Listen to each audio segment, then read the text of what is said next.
ain't packed down with cannon, she's got no torpedo tube, and promises no glory to attract the country rube. For her crew don't brag o' killin', nor the joys of bloody strife, for they're tendin' to their business, which is savin' human life. When the old storm signal's flyin', every vessel seeks a lee, except the cutter, which ups anchor and goes plowin' out to sea. When the hurricane's a-blowin' from the banks to old Cape Cod, oh, the cutter with her searchlight seems the messenger o' God. And the men out on the ocean in a battered, leaky craft, when the sea ahead is mountains with a hell-blown gale abaft, when the engines quit, disabled, and she's lurching in the trough, them's the guys that greets the cutter with the smiles that won't come off. She's a saver, no destroyer, and the populace don't rave about the ship not built for killing, which is simply built to save. But the wives of men she's rescued, you can take it from me, Bo, those women bless the cutter, and the women mostly know. No, she's got no big 12 inches, and she doesn't sweep the sea. But the wind that scares the dreadnought to the cutter is a breeze. She goes thumping and a-bumping when the water is a hell-saving ship. Here's to you, cutter, for we like you mighty well. As the commerce on the high seas increased, many appalling disasters occurred in storm and fog on the rocks and treacherous shoals of our coast. To augment the humanitarian work of the cutters, a life-saving station on shore was established in 1841 and operated as a part of the Revenue Cutter Service. Gradually, additional stations were established until finally Congress in 1871 separated the land and sea activities for rescue work and established as a separate bureau under the Treasury Department the United States Life-Saving Service, with stations equipped for rescue of the shipwrecked from shore at exposed points along the coast. The Life-Saving Service soon won its supremacy over all kindred institutions of the world. By 1914, it had built up a record of 117,286 lives saved from the perils of the sea, and its achievements and successes in rescue of the shipwrecked had earned the praise of the whole civilized world. The long record of battles with the elements in the rescue work of the Coast Guard contains many tales of heroic attempts against insurmountable odds. These men knew the futility of their task, but were living up to the motto expressive of a tradition of the service: you have to go, but you don't have to come back. Fire is one of the most terrible types of marine disaster. This oil tanker, many miles at sea, has set out her SOS, and the ever-ready Coast Guard cutter is hurrying to her assistance. A power lifeboat also responds to the call from the nearest Coast Guard station. These boats reach the scene just in time to save the tanker's crew, but the ship is a total loss. Burning oil, released by explosions, finally covers the sea with a mass of raging fire. Because of the natural community of interest between the Revenue Cutter Service and the Life-Saving Service, Congress on January 28, 1915, combined the two services into one organization called the Coast Guard for closer coordination and greater efficiency. The Coast Guard was made a part of the military forces of the United States, operating under the Treasury Department in time of peace to enforce the customs, revenue, and other maritime laws, and to protect and save life and property, and as a part of the Navy in time of war or when the President shall so direct. The Coast Guard has made a distinguished record in every war in which the United States has engaged. Upon entry of the United States into the World War in 1917, 6 Coast Guard cutters were sent abroad to join the naval forces in the war zone and serve as ocean escorts for convoys of merchant ships. Coast Guard officers commanded other combatant vessels in the war zone, served on cruisers, gunboats, and transports, on aviation duty, in naval districts, and at training stations. The Coast Guard is divided into 4 main areas, with its national headquarters at Washington, D.C. Each area is under an area commander, with headquarters at New York, Cleveland, Mobile, and San Francisco. The areas are divided into divisions. Each division is in charge of a division commander with headquarters in the principal seaport of his division. The eastern area has 3 divisions: the Boston Division, the New York Division, which includes Puerto Rico, and the Virgin Islands, and the Norfolk Division. The southern area has two divisions, the New Orleans Division and the Jacksonville Division. The northern area has two divisions, the Chicago Division and the Cleveland Division. The western area has two divisions, the Seattle Division, which includes Alaska, and the San Francisco Division, which includes the Hawaiian Islands. The Coast Guard stations, formerly called life-saving stations, are divided into 13 districts. Each district is in charge of a district commander.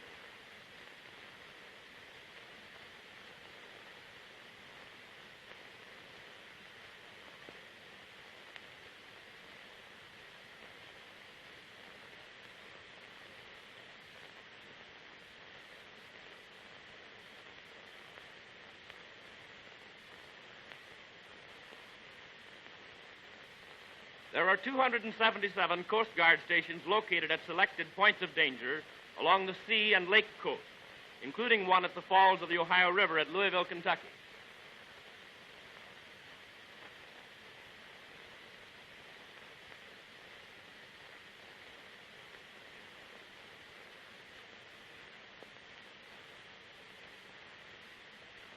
The Coast Guard depot is located at Curtis Bay, Maryland. Here, the special types of lifeboats and surf boats used in the service are constructed, and other items of equipment peculiar to the service are manufactured.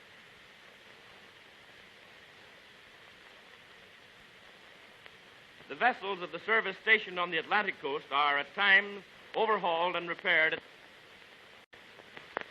The Coast Main Aviation Service, with stations located at strategic points for cooperation with its vessels in law enforcement and the rendering of swift humanitarian aid. One of the newest of the 7 Coast Guard air stations is the beautifully equipped station at Miami, Florida, typical of the Coast Guard air units operating around the rim of the United States.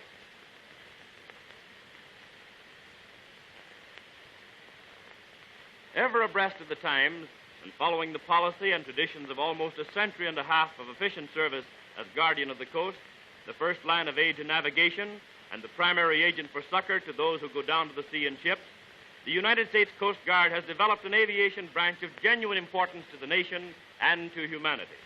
In pursuance of their multiple duties, the Miami station operates seaplanes, amphibians, and land planes. From the moment you go aboard one of these seaplanes, you feel aboard ship, and the fact that by the grace of its own powerful engines and the laws of aerodynamics it takes to the air does not change the character of the service. Being a seagoing outfit, when the Coast Guard set out to build, according to its own ideas, a seaplane suited to its work, it literally built a flying boat, a ship that combines the best qualities of a transport plane to those of the sturdy surface craft, the lifeboat. These ships are not only capable, maneuverable airplanes, but are of remarkable seaworthiness. Briefly, these Coast Guard planes serve as an aerial eye, capable of swift and extended search, as an aerial ambulance, able to land in rough water, and as a high-speed flying patrol for law enforcement duty.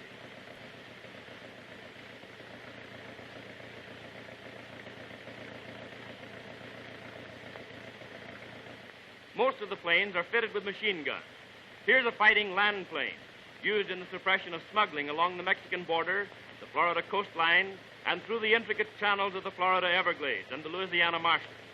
In the old days, it was rather easy to slip contraband across the border or into the puzzling channels of the Everglades and marshes. But today, a single airplane can bring under swift observation 1,000 square miles, and smuggling is a difficult business.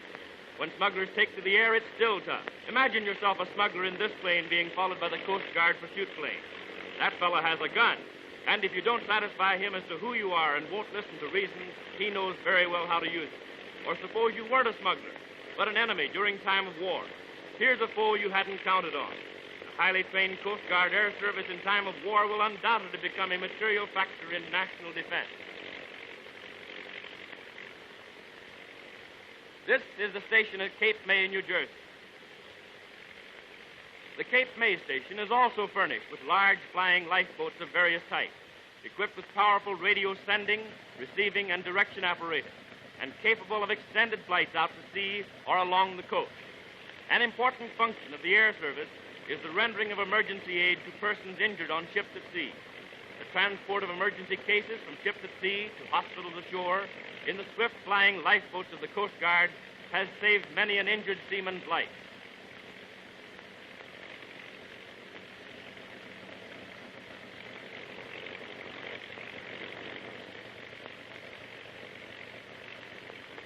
Accidents aboard vessels far out at sea often present grave problems.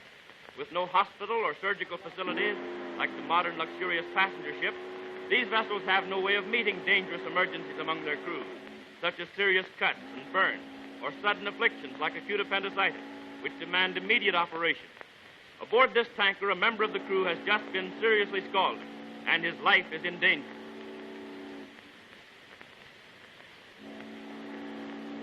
The ship's wireless begins to vibrate with news of the man's plight. She asks for help.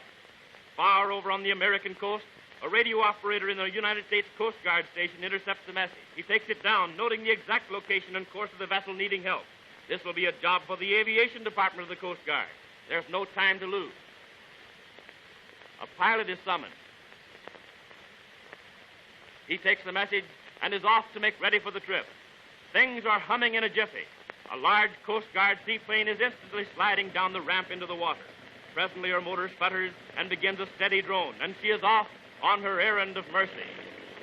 A beautiful sight to see, gratifying from an aesthetic standpoint, but how important from the practical side. Coast Guard seaplanes, in addition to their vital work of scouring the skies for modern air smugglers and the like, meet dozens of just such emergencies as this each year. They also are used to locate missing or disabled boats, derelicts, and to identify suspicious steamers. Not far off, the seaplane sights a merchant vessel. The pilot swoops low to identify her. He reads the name on her bow, makes sure she's not the ship he's seeking, and then speeds away on his emergency call. The radio direction finder guides him accurately to the tanker. And here she is. Only a short while ago, she sent out a call for aid, and already the call has been answered. A matter of minutes, where an emergency ship would have taken hours. The pilot checks her name, being ready to land.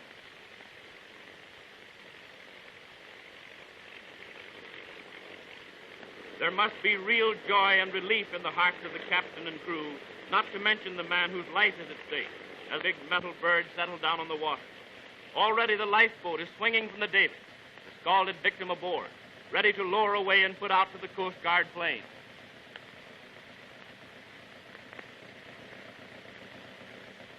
In a few minutes, she'll be winging her swift way back to the station, where a doctor and ambulance will be waiting. All is secure, and the plane waits for the lifeboat to bring the victim aboard. The injured man, swathed in bandages, is transferred from the lifeboat to the plane. A simple feat in calm weather like this, but not so simple in an ugly sea. But Coast Guard planes meet such emergencies in all sorts of weather, and often it's a fierce battle as the sea struggles for what is traditionally hers, a critically injured man miles from shore. A matter of minutes, and the Coast Guard plane is off again in a swift race with death.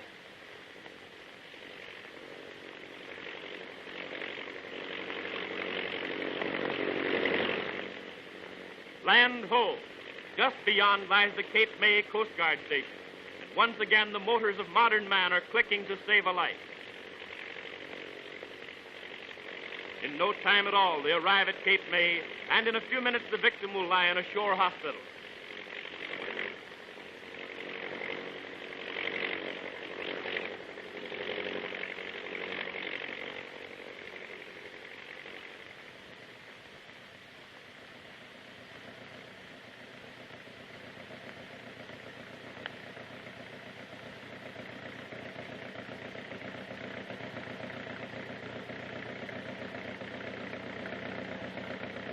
Coast Guardmen rush to take him from the plane. He is lifted out while a doctor stands by to examine him.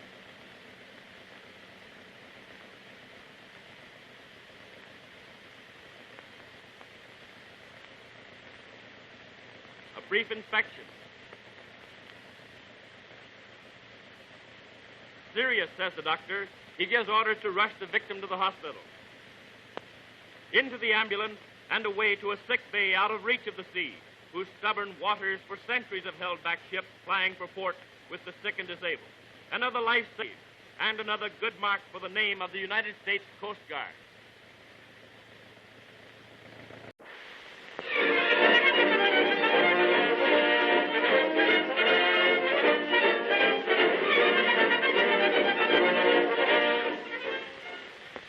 The United States Coast Guard Academy at New London, Connecticut. Here are assembled by competitive examinations young Americans between the ages of 17 and 22 who were put through a rigorous 4-year training course to fit them for service as commissioned officers. These men are specially and technically trained to carry on the Coast Guard's work of enforcing customs and other maritime laws, assisting in national defense, and safeguarding life and property from the perils of the sea. This careful training is a far cry from the method used in the early Coast Guard, when officers were commissioned from among those who had served in the disbanded Continental Navy. Far cry, too, from the later and unsatisfactory method of choosing Coast Guard officers from among the Navy Academy overflow and the Merchant Marine, and a great improvement over the still later method of training the men exclusively on practice ships, a method rounded out in 1900 by the establishment of a school on land. In 1929, Congress provided funds for the modern building and grounds you see here, an institution adequate for the needs of the Coast Guard.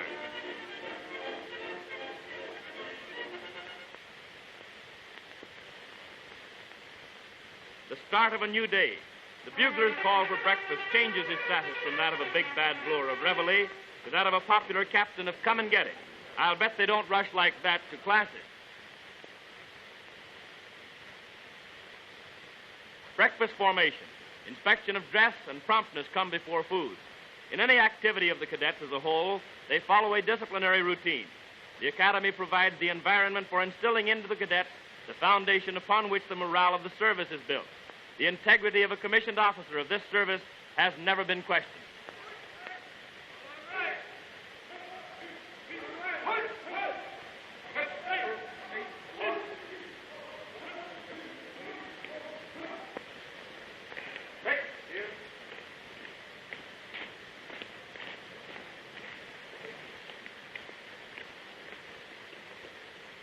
And can these lads of 17 to 22 stow away the chow?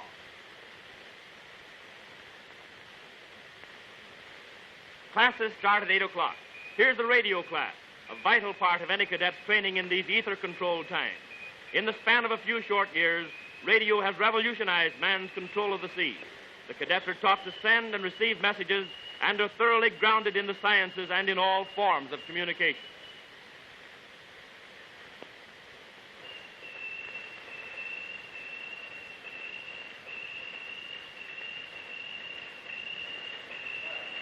The direction finder, carried by all Coast Guard cutters and planes, enabling the officer to determine accurately the course to a vessel in distress or the location of a lurking smuggler.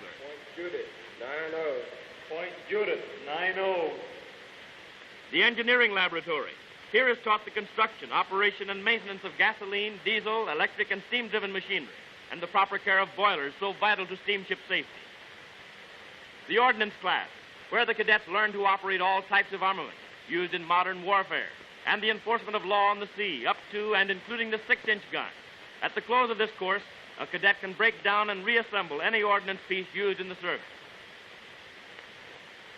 The cadets learn the workings of the fire control station, used in determining the proper range and deflection to be used on the sights of the gun. The Coast Guard being essentially a military arm of the national government, this knowledge is a vital part of the training. And it isn't only in time of war that the Coast Guard has need of its guns. In addition to these and other laboratory activities, the cadets are put through recitation and intensive classroom work, making for both practical and theoretical knowledge. Infantry drill. The Coast Guard is proud of its military training and stands in readiness at all times for war. It's the one military force that is forever active, working for country in time of war, for all humanity in time of peace.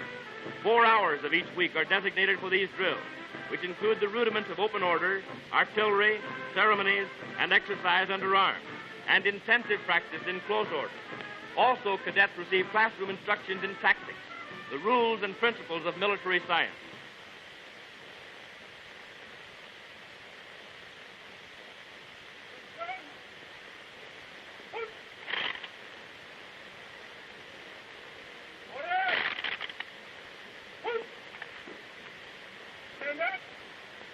At the end of each school year, prizes are awarded to the best drilled companies as chosen by judges from other services.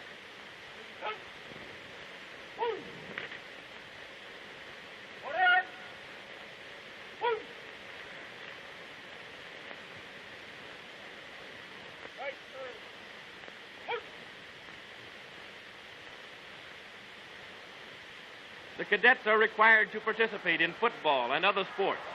These sports have a twofold purpose: pleasure and the building of brawn for one of the world's toughest services.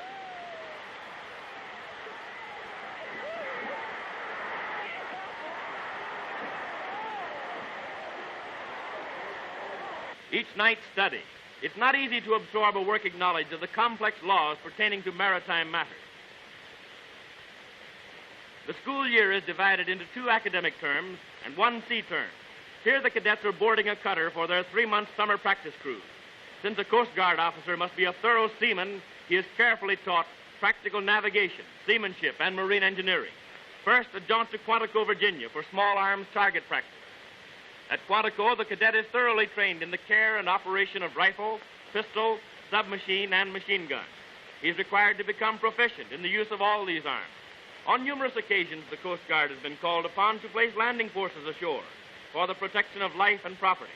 Each cutter maintains a well-drilled force, capable of landing on short notice and of operating as an independent unit ashore.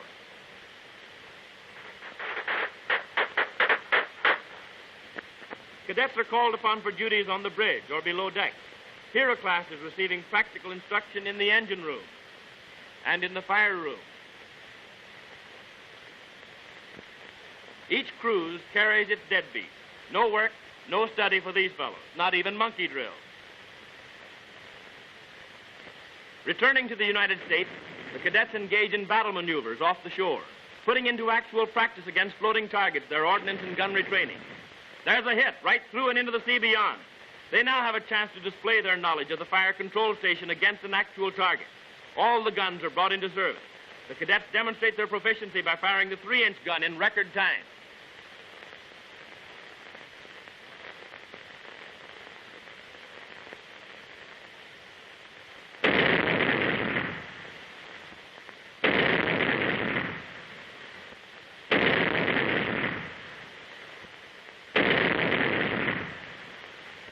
The 5-inch gun is next in order of service.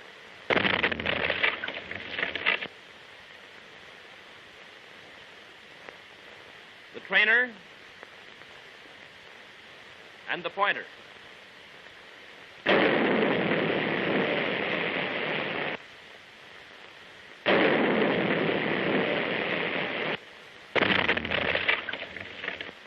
The cadets prove their skill.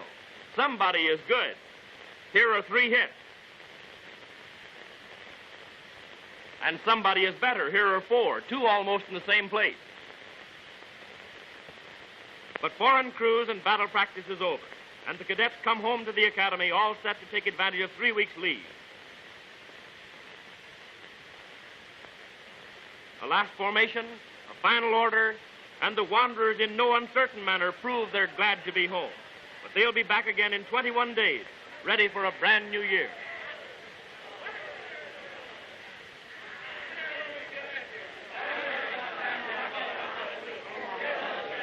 After 4 years of work and study, the cadet is graduated and set out into the service. Prizes are awarded to the best all-around cadets and to outstanding cadets in the various subjects.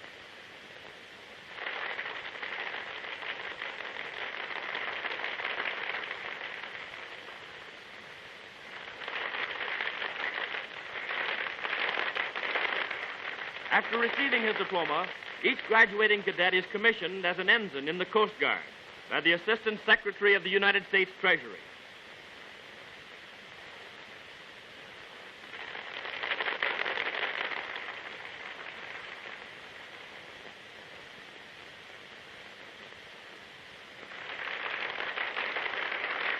A final song, Goodbye Academy, O Coast Guard forever.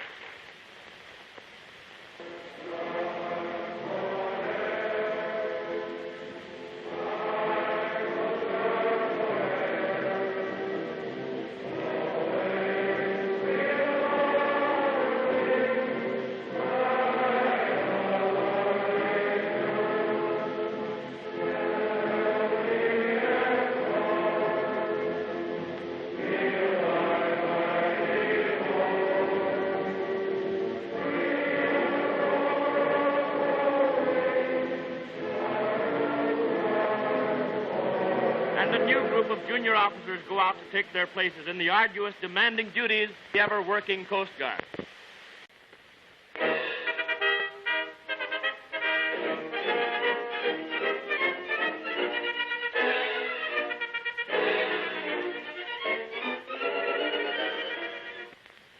It has become almost a truism that when other storm-lashed ships race for harbor, the Coast Guard puts to sea. For when the weather acts up, that's the time the service is needed most. Hundreds of ships, thousands of lives each year owe their existence to prompt action of the Coast Guard. And they must be always ready for their unceasing vigilance as a law-enforcing agent. In fair weather or foul, the patrolling cutters are ever alert. Expert in coastwise navigation and deep-sea sailoring, the Coast Guard comprises one of the most vitally important forces in man's control of the sea. The barge office in New York Harbor, one of the 12 principal ports where Coast Guard officers work as captains of the port to enforce federal regulations pertaining to customs, neutrality, and laws governing the movement and anchorage of vessels. Federal officials board a Coast Guard tug that will take them out to a vessel arriving from Europe. Transporting these federal men is a daily work of the Coast Guard, but it is not the only work by any means. The Harbor Patrol tells vessels where to anchor and how long to stay. They police the harbor and regulate traffic, and they operate constantly against smugglers and meet 100 other problems arising from international travel. During the Prohibition era, they tussled with some of the world's most desperate characters in their ugly job against smuggling. Up the ladder and aboard to see what Europe has sent us this time. It's all in a day. Here we see the Coast Guard in the role of marine traffic cops. One of their significant legal duties is to enforce the law and order during regattas and marine parades. It's no small job. At this college crew race, they're patrolling the river, keeping observation craft in order, and standing by in case of accident among the racers.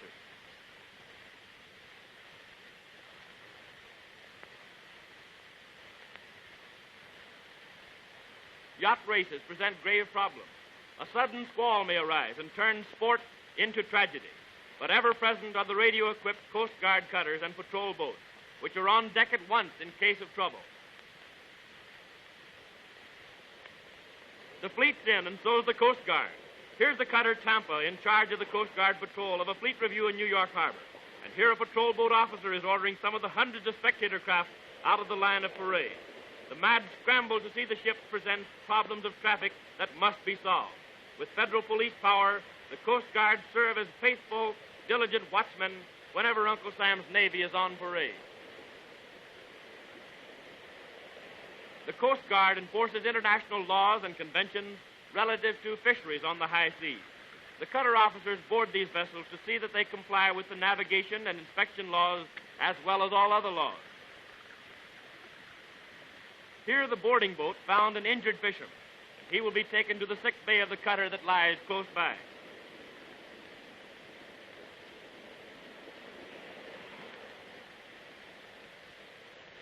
Swift treatment in this fully equipped floating hospital makes him a sound man again and prevents possible permanent disablement.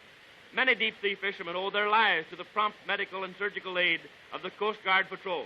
Thanks to this service, deep-sea fishing today is safer than history has ever known it. Among the constant cares of the Coast Guard are the motorless, cargo-laden barges towed by tugs from port to port along routes far out at sea. Here a cutter captain receives a wireless. A tug is disabled and floundering helplessly with a barge in tow. The captain plots his course to the disabled vessel. Thankful for a calm sea with small wind, he gives orders for full speed ahead. Visibility is good, and the cutter speeds to the scene. A sudden storm might sink the crippled tug and barges before assistance could arrive. The direction finder guides them accurately as the cutter bears toward her goal, wasting not a minute, losing not a foot by deviation. Strong, trained hands. To the Coast Guard, saving tugs and barges is nothing new. High in the crow's nest, the lookout sights the goal and gives the signal. Clear the quarterdeck. The crew makes ready to tow the cripple, clearing away all gear, standing by for orders. The gangplank must be removed. All must be in readiness for the operations that are to follow. A section of the rail must be taken away.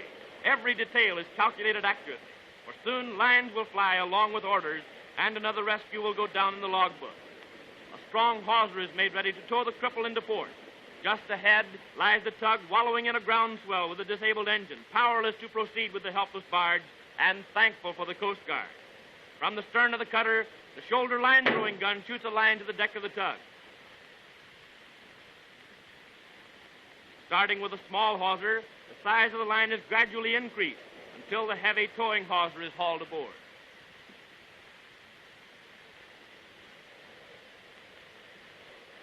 Finally, all is secure. The tug and its barge are taken in tow, and the trip into port is begun. It's all in a day for the Coast Guardsmen, whose regular duty but special delight is aiding the disabled, and thus spoiling the vicious appetite of that old devil sea. But it's not always so easy. Here a terrific storm batters the coast and endangers shipping. 2 barges are broken loose from a tug.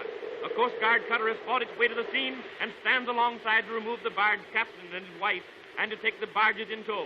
It's no simple task. Mad seas lash the barges and threaten the lives of any who dare come to the rescue.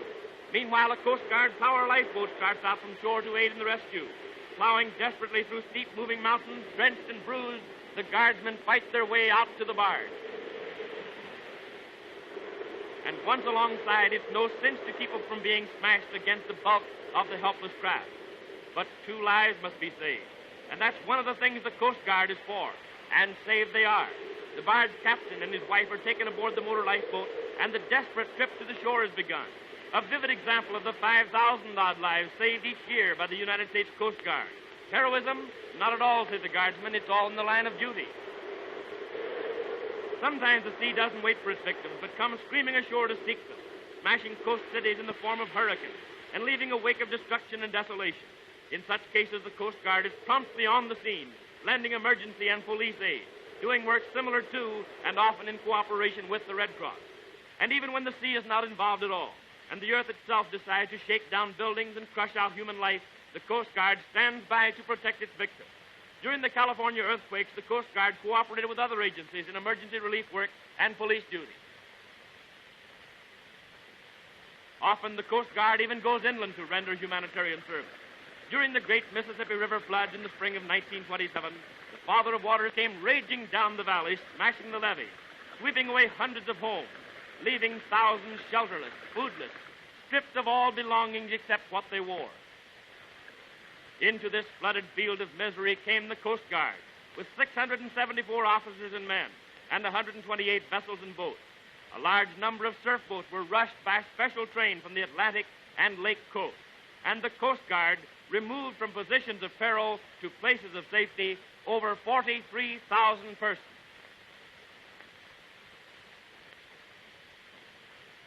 In addition to human rescue, the Coast Guard also saved over 11,000 head of livestock, which otherwise would have drowned.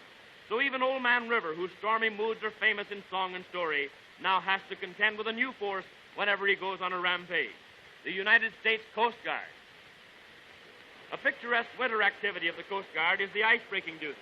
Frozen rivers, lakes, and harbors paralyze shipping and cause floods, but specially built icebreakers keep the channels open. The Kickapoo's spoon valve enables the ship to slide up over the ice, and the weight of the craft then crushes the frozen area. Here's the cutter Northland, breaking through the frozen Columbia River to aid ice-blocked ships.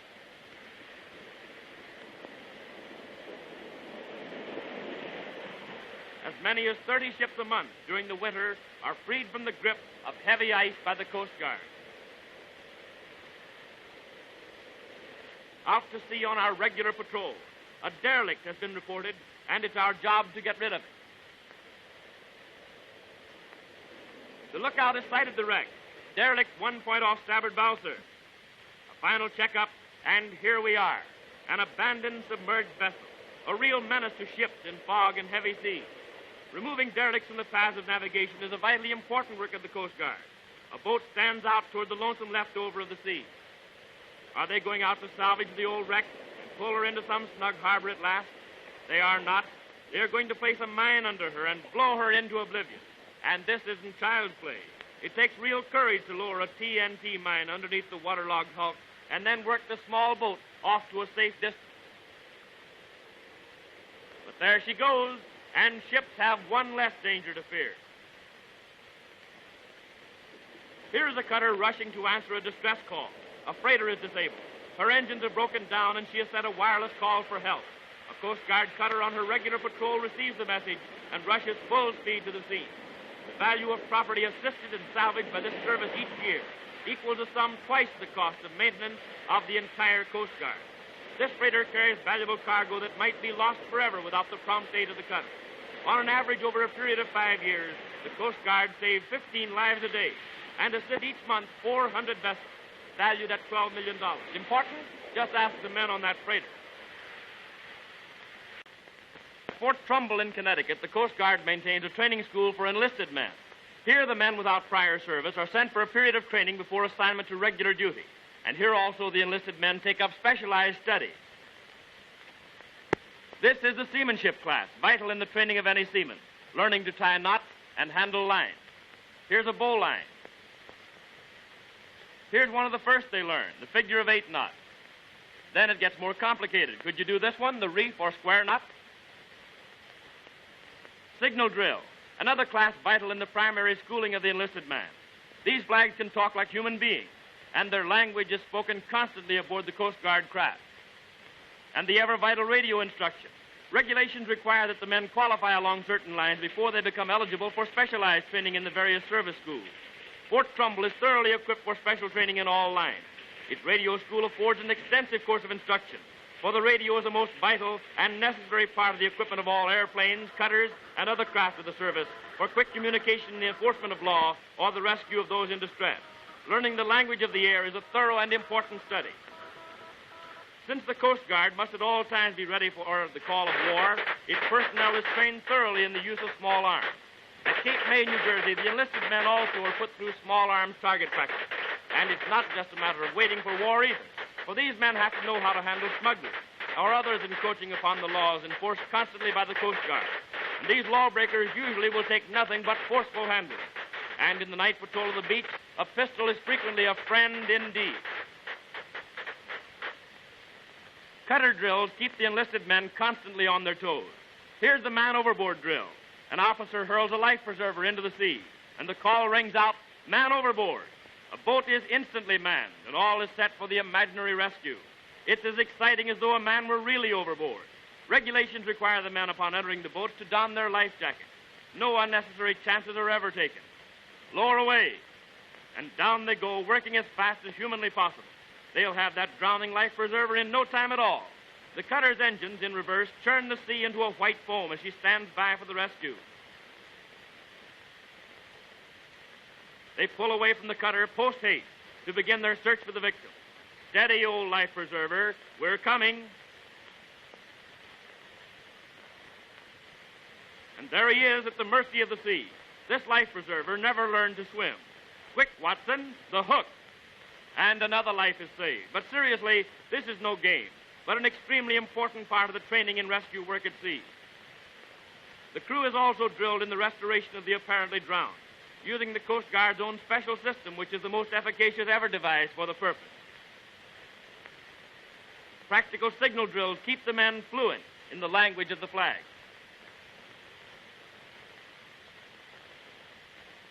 All craft are constantly kept spick and span. This part of his adventures the sailor never boasts about. Here's the favorite spot on any man's ship. The galley sends out its assorted aromas all day, causing the men to work a little harder and faster to make room for the chow. And when it's ready, so are they.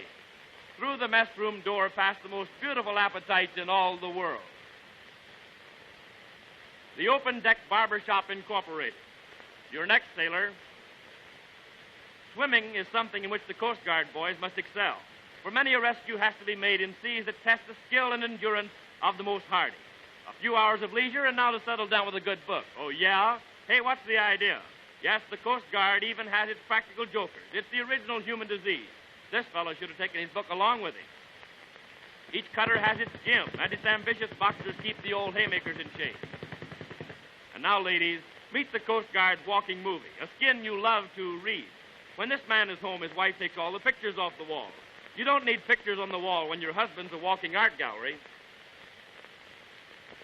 In its warfare against smuggling, the Coast Guard is constantly occupied with building swifter patrol boats, like this 78-footer, to chase the lawbreaker, thus keeping out smuggled goods and saving the government vast sums in revenue.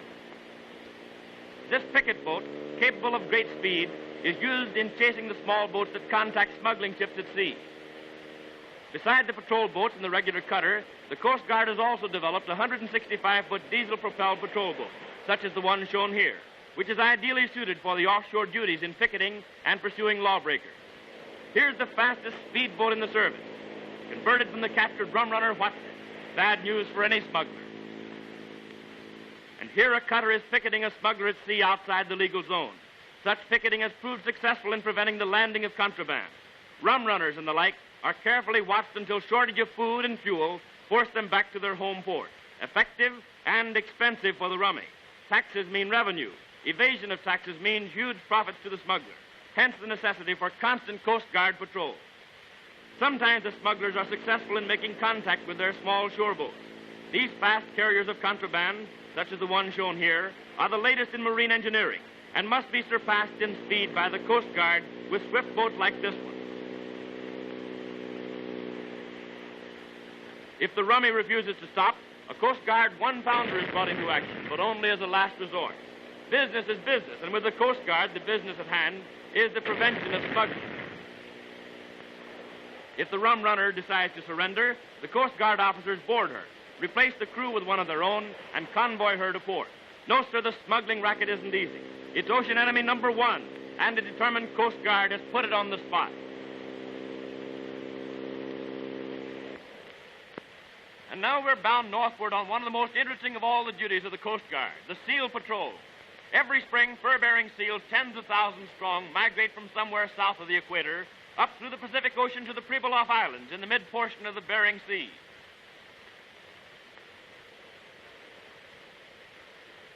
Here we are at the islands, literally swarming with seals, which have navigated thousands of miles of the great Pacific Ocean to reach their breeding grounds. As they passed along the coast of the state of Washington, Coast Guard cutters took up the patrol, guarding them from molestation until they arrived here at their summer home.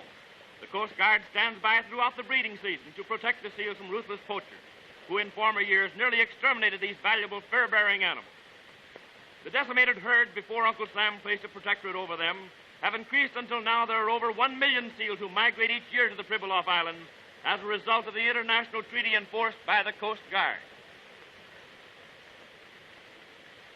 One of the major duties of the Coast Guard is to patrol the busy steamer lanes of the North Atlantic and warn all vessels of icebergs and ice fields. In this work, the Coast Guard conducts the International Ice Patrol, which was formed at a convention of nations in London following the sinking of the Titanic in 1912. At this convention, the United States agreed to patrol the North Atlantic steamer lanes each spring.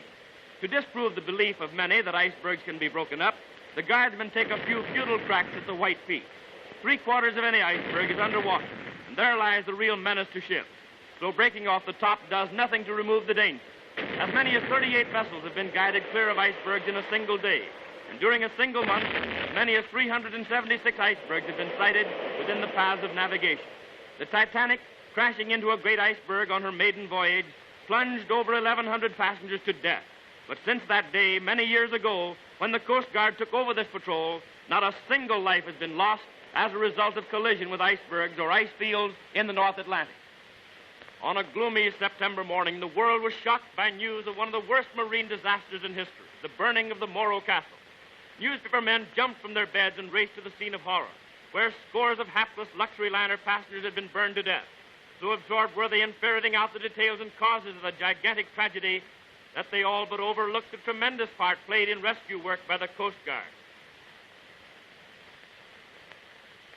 The cutter Tampa rushes to the scene to assist in one of the most horrible and demanding jobs of rescue she's ever been called upon to face. And here she is, standing by. Here's a 75-foot patrol boat fighting heavy seas to reach the blazing death ship. Dozens of Coast Guard craft from Cape May to Sandy Hook, a stretch of 80 miles, are out in full force. Trucks rush the lifeboats along the beach to points nearest the Morro Castle. And here the boats are launched through the ugly surf. 2 lifeboats from the Shark River Coast Guard Station were first on the scene. 164 survivors owe their lives to the Coast Guard. They pulled from the water 110 of the 157 persons taken to New York by the merchant vessel. During the day, 54 more were rescued, and the bodies of 25 unfortunates recovered. Scores had jumped from this raging hulk, some never to live again, others to be plucked from the jaws of death by the tireless, desperate toil of the Coast Guard crew. Along the shore, Coast Guard boats battled the surf, looking for survivors who had had the strength to swim for it.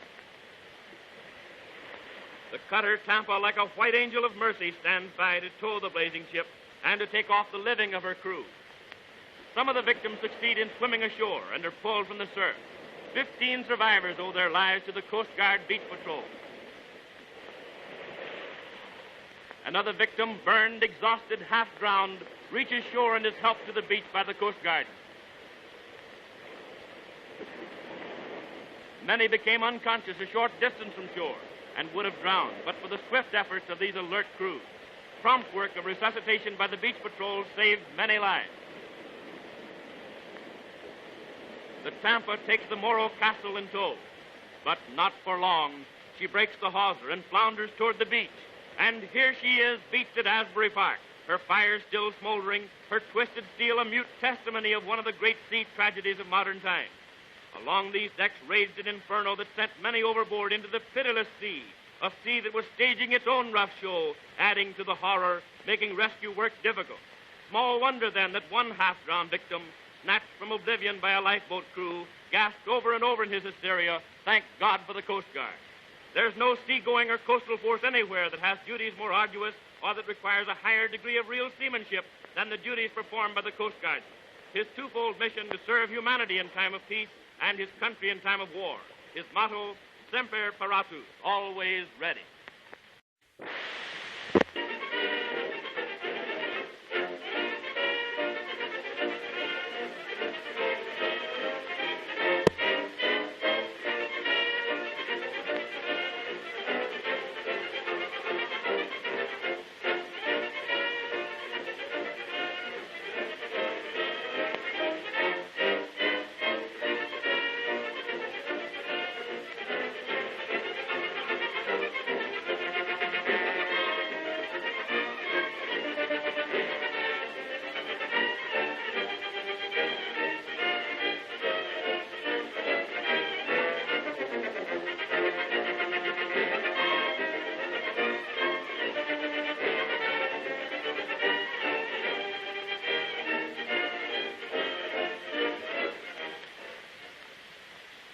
Today there stretches around the extensive coastline of the United States a system of Coast Guard stations manned by a force superbly trained to the caprices and tricks of the surf and to the infinite might and mood of the deep sea, and of unchallenged expertness in the handling of small boats in the broken waters of beaches, bars, and shoals.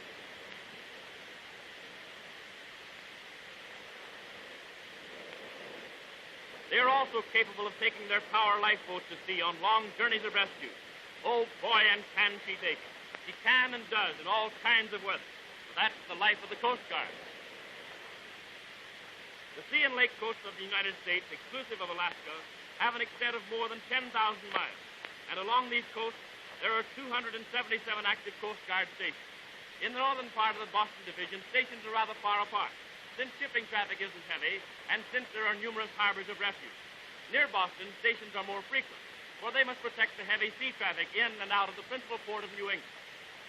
Cape Cod stretches directly out into the ocean some 40 miles, then abruptly turns to the north for an equal distance, and like a threatening arm, fiercely menaces the commerce in this important area. Here there are 13 stations placed close together and arranged to cooperate well with each other. The shifting sandbars that fringe this coast have become the burial ground of unnumbered craft.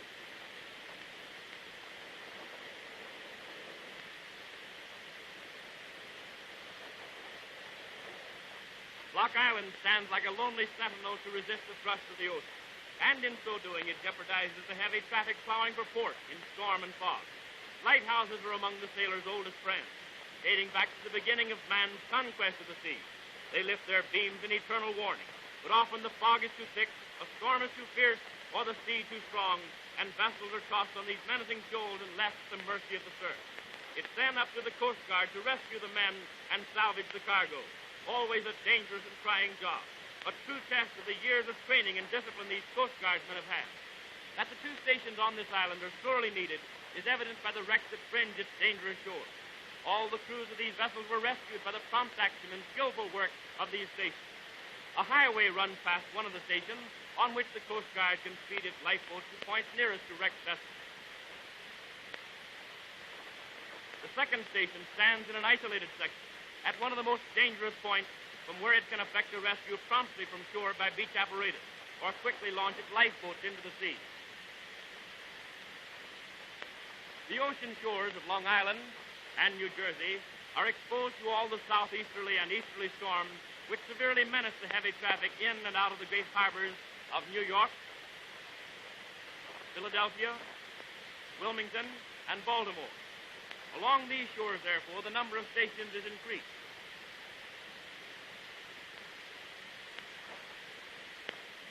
The coastline throughout nearly the whole extent of Long Island consists of a narrow strip of sandy islands. This strip is unbroken except by shallow inlets connecting the ocean with the inland waters and by the entrance to New York Harbor. Outlying sandbars menace the traffic skirting this beach. The Jersey coast is similar to that of Long Island. Jersey's treacherous sands are literally strewn with the half-buried and decaying skeletons of wrecked vessels. But in addition to the work of protecting the heavy commerce that skirts these sandy beaches in and out of the great eastern harbors, the Coast Guard may be called upon to meet any emergency arising in the many resort towns that are crowded with pleasure-seeking masses during the summer. Here's a typical resort where thousands come during the summer months to escape the heat of the city and to play in the surf. From out of great cities like New York and Philadelphia, the people stream to the beaches, forming masses of carefree humanity along the waters of the coast. Often more than 1 million people are gathered in one small area like this. And in such a crowd, anything might happen. If anything does, in addition to the lifeguards employed by these resorts, there's a Coast Guard station nearby to assist in meeting the emergency.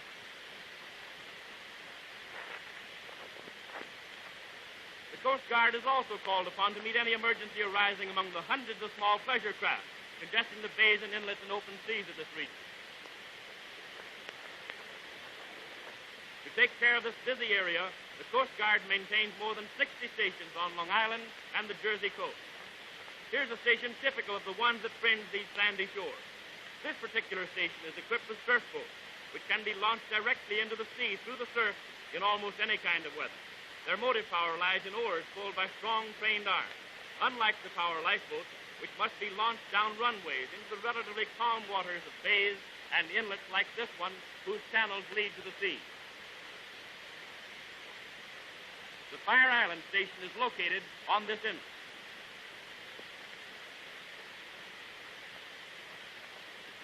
Here's the station itself, with its boathouse and runway. Down this runway, the power lifeboat may be quickly launched into the calm water of the inlet. Down she goes, into the smooth water. She has to contend with no surf, as does her sister, the surf boat, but follows the inland channel without hindrance until she comes out of the inlet and onto the open sea.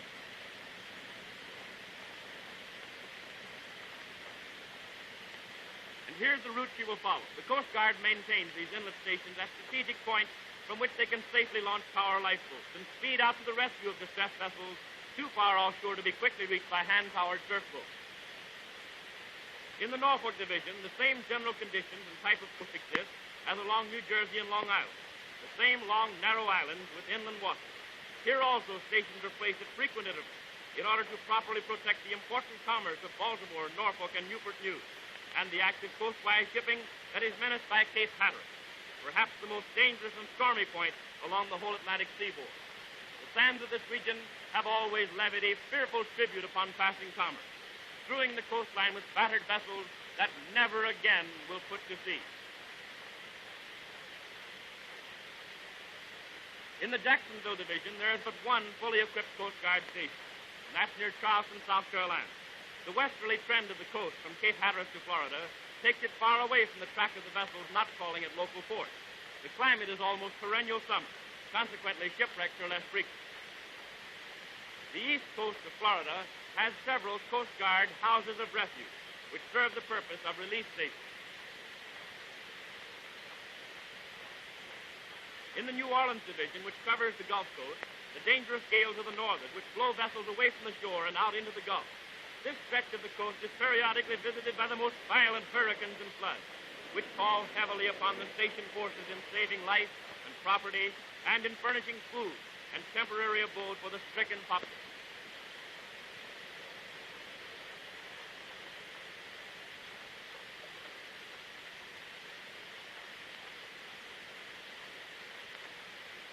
There are 9 stations in this division. The Pacific coast is generally a bold one, with few outlying reefs and shoals. As far north as San Francisco, the climate is bland and shipwrecks are rare. But the northern section contains few harbors, and there are a number of dangerous bars, some of them near the entrance to the important port.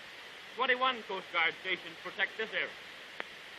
The great inland seas, known as the Great Lakes, are usually tranquil, but at certain seasons, violent gales arise which throw their waters into furious convulsions with a suddenness not known on the ocean. Therefore, 60-odd Coast Guard stations are needed to safeguard this area. There is also a special type of station at the Great Falls of the Ohio at Louisville, Kentucky. Jones Beach, one of the long, narrow islands that skirt the Long Island seacoast, is one of the greatest and finest public playgrounds in all the world. It is reached by the magnificent new highways of the great Long Island State Park system. Here, millions of people congregate for rest, recreation during the summer months.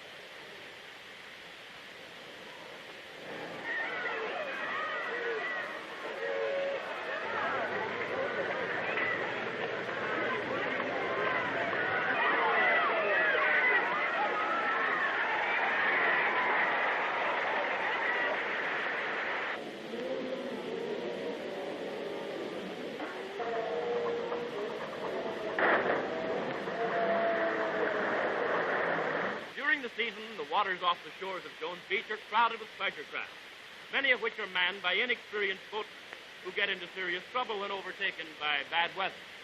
While off the coast, steamers from all the world skirt the treacherous sandbars and routes to New York and other great harbors. Naturally, in such a beehive of shore activity, there would be a Coast Guard station. And what a station!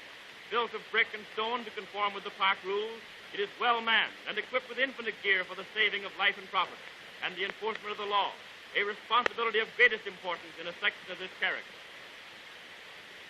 When called out to sea, a tractor takes the lifeboats out of the boathouse and through the deep sand down to the beach, where they can be launched in a hurry.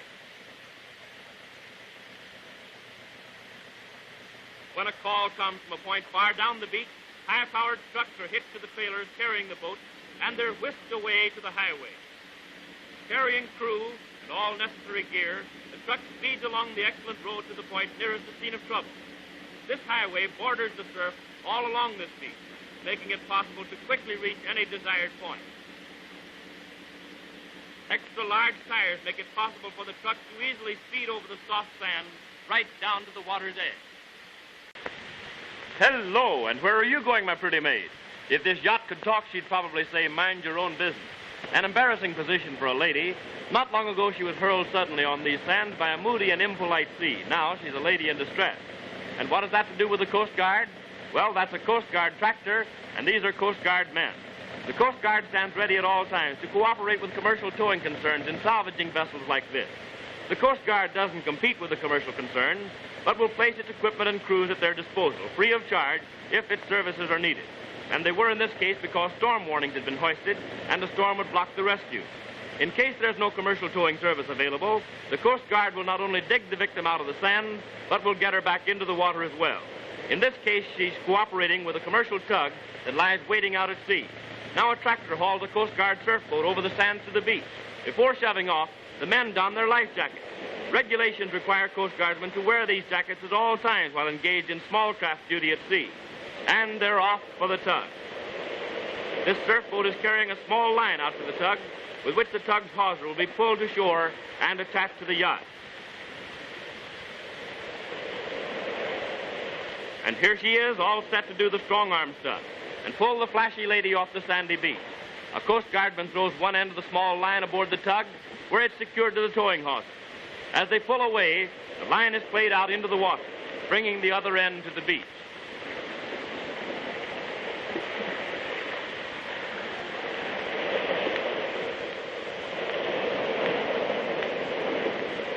And now heave-ho, and the men haul in their line until the tug's heavy hawser is dragged ashore.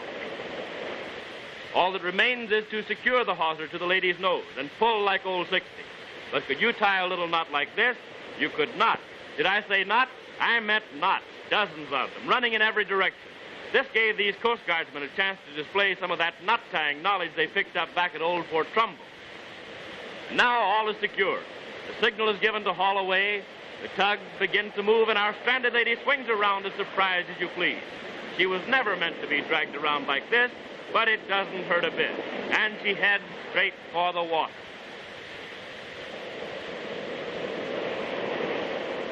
And there she goes, back to where she came from, boldly but safely escorted to the bosom of the sea.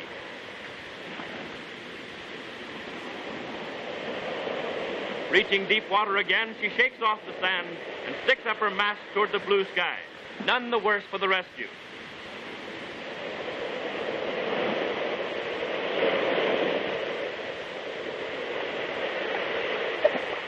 The Coast Guard is always on the lookout for trouble.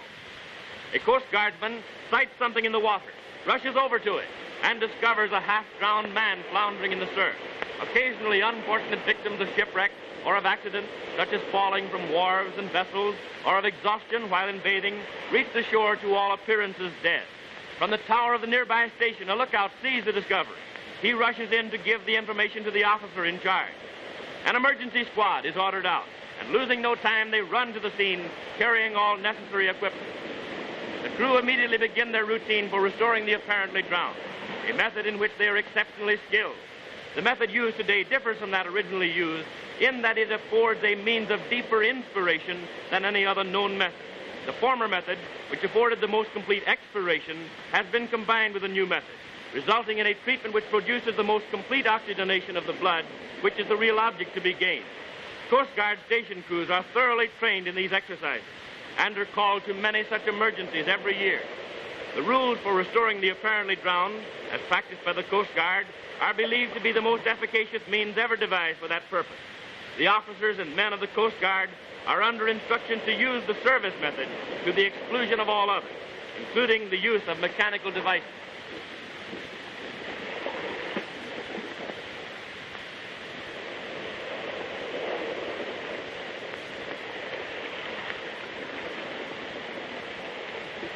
After a few minutes, the victim begins to breathe of his own accord and to show other signs of life. He'll be taken into the Coast Guard station, where he'll be further examined and given medical treatment. If he's suffering from exposure or other complications requiring medical attention, he'll be rushed by automobile or airplane to a hospital. Just another of the many humanitarian services the Coast Guard may be called upon to perform when people have anything to do with the many-mooted sea. At all Coast Guard stations, a fixed beat or patrol is laid out in each direction along the shore. And from sunset to sunrise, patrolmen walk these beats. Each patrolman carries a time detector, in which there is a dial that can be marked only by means of a key embedded in a post at the limit of the patrol. He also carries a number of red Coston flare signals, with which to warn a vessel standing too close inshore or to notify those in distress that he has gone to summon assistance. Each year, many vessels are saved from disaster on shoals and reefs by use of these signal flares. It's not all work and no play in the Coast Guard, but when it is play, it's the kind that builds brawn and the sense of responsibility bred by competition. Here, the crews from neighboring stations are preparing for a series of races that will prove their skill and keep them fit. This will be a race of small surf boats pulled by oars, a form of crew race the colleges do not know. They're off. Backs bend and muscles strain to get the boats underway. Easy? Well, just try it sometime. The boats gain momentum and are off in earnest, with the coxswain singing in the stern and the men throwing every ounce of energy into the oars. The race is reminiscent of a college contest, except that to these men rowing surf boats is a business, the business of saving human life. Pull away, me hearties. You're in the lead, and the prize is yours for the asking. A few yards more, and there you are, over the line. Here comes a boat that worked hard for a winning place. How do you feel, boys? Well, maybe we shouldn't have mentioned it. No form of exercise is harder than rowing a heavy boat. It takes what you've got, and sometimes what you haven't. And here's a race to test your zeal, your skill, and your sense of humor. This is an upset race. That is, the men wearing life jackets row the boat to a certain point, tip her over, right her again, and then row away for the goal. There goes the first. Over the side they go, upsetting the boat and showing her keel to the sky. No matter who wins, it's still an upset. And here's another. Watch the boy in the stern. He's going to get out and back in practically no time at all and without ever really leaving the boat. See, what did I tell you? He certainly held down his side of the bargain. Looks as easy as falling off a log, but try it yourself sometime. And they're off again, just a short way from the goal. Oh boy, what a fun fest. Fancy yourself in a life jacket soaked to the skin, having to pull a heavy boat in a race. And there's the winner. Oars point to the skies as a signal of victory. Just a sample of the way the Coast Guard boys play. And in playing, keep always fit as a fiddle and ready for trouble. The Coast Guard station men are put through vigorous drills. Here they are preparing for the picturesque beach apparatus drill. Working fast, for these affairs are timed accurately, they haul out the apparatus to the drill ground, place the Lyle gun in position, and the box containing the shot line. In this box, the shot line is arranged intricately to allow for speedy play.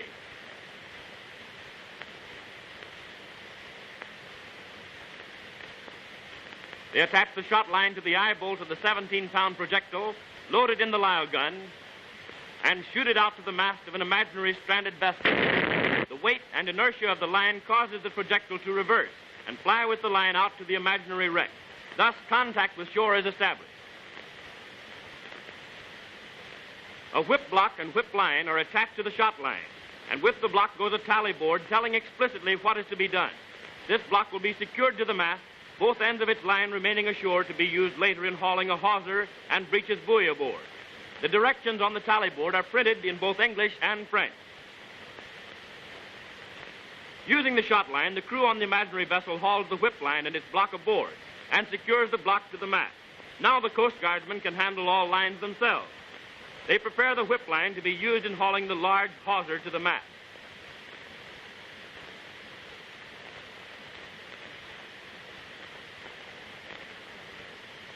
Now they secure the hawser to the whip line, ready to haul her aboard.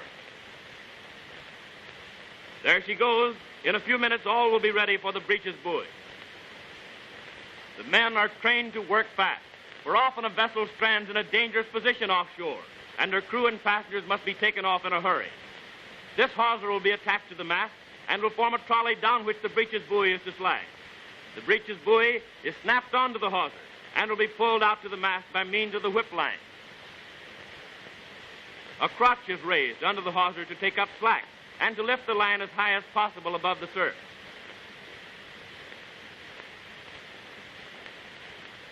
And now she's off in earnest. This little apparatus called the breeches buoy will speedily take men off the imaginary vessel one by one. And here's how it's done. Whee! Simple, isn't it? Sort of like a game. But when the sea has crashed your ship against the rocks and is battering her pieces beneath your feet, it's a game you love to play. Thousands have been rescued from stranded vessels in just this manner, sliding away from an angry sea to safety on shore. And now to salvage as much as possible of the Coast Guard gear that has been secured to the stranded vessel. Here's how they retrieve the hawser. This gadget is a special sort of a knife, which is clamped on the hawser and pulled out almost to its fastenings on the vessel.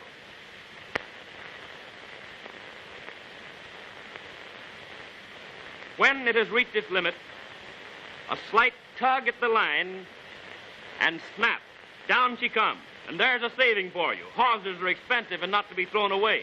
Thus ends the ever-important beach apparatus drill. Here are scenes of an actual rescue by the beach apparatus of a Coast Guard station crew. A storm has tossed the steam freighter Lyman Stewart upon the rocks at the entrance to Golden Gate, San Francisco. The huge cut in her bow is evidence enough of how important it was to land her crew in a hurry.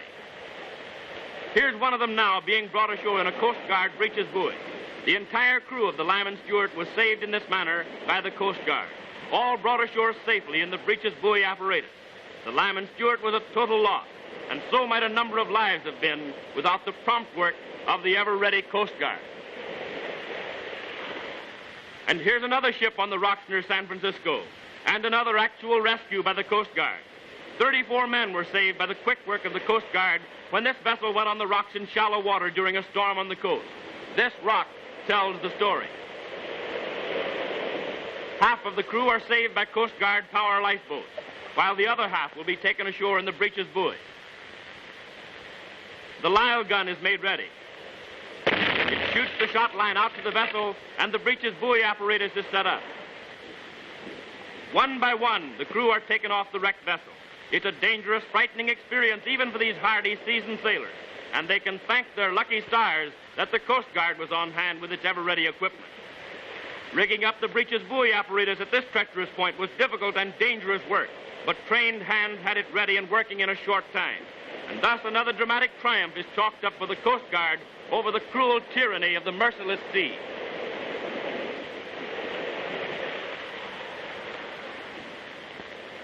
In conclusion, it is significant to point out that the cost of personnel, maintenance, and operation of the entire Coast Guard, its 300-odd vessels and small boats which patrol the waters off our coast, its limited air service, and the 277 stations guarding the 10,000 miles of coastline, all this amounts to a sum less than one-half of the budget of the police force of one of our largest cities.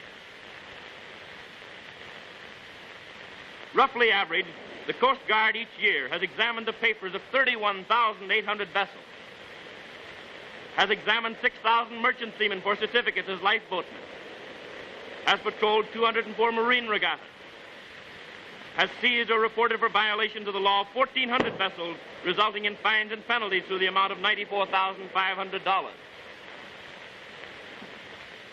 has cared for 1,300 persons in distress, has assisted 34,800 people aboard vessels, has saved from death or rescued from peril 5,600 persons, has assisted or saved from the sea property amounting to $47,500,000. Cold statistics do not, however, reflect the true story back of the Coast Guard, a story of enduring courage and heroism, of tragedy and pathos, of self-sacrifice, brawn and brain, and of unexcelled skill and daring, the thrilling and admirable saga of the United States Coast Guard.